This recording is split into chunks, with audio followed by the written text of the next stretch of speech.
When it comes to Taiwan, for example, if you listen to Chinese news, you'll get a very different story from the story you'll hear in American news. So, it's always the case that they say the truth emerges from 1,000 lies. If everyone always can't help but tell their point of view. If you listen to them all, you start to work out what's really going on. So, I would say, yeah, technically they're the same.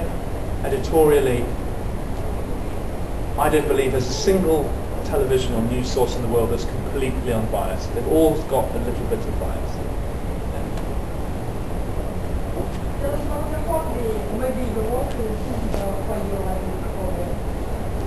Well, being a journalist is good fun.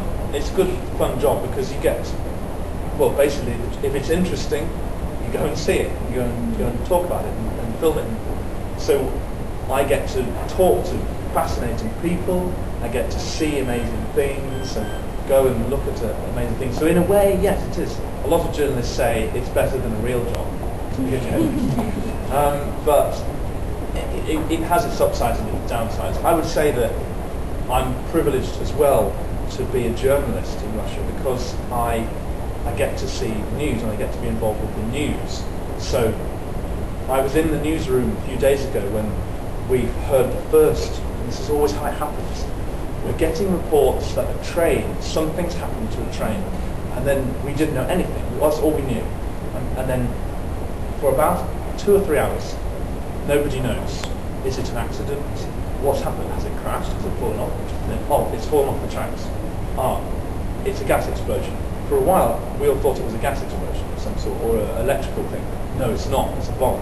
And then these stories develop, and to be there in the newsroom, to be there with the story as it's happening, is very exciting. Obviously, it's tragic. Obviously, it's very sad. And one of our lawyers at Russia Today died in that train crash. But it's also why I think it's one of the reasons journalists do their job. It's because they want to be there. They want to be in the story. They don't want to talk about it. They don't want to hear about it from someone else. They want to see it themselves. And they want to know what the story is themselves. And that can be very exciting. Anything else? Anything else about cross-cultural between England or Russia? Anything else you want to know about what I think about Russia, about what you think about English people? No? Well, if that's all, then thank you very much for coming and listening and being very patient to my stupid stories.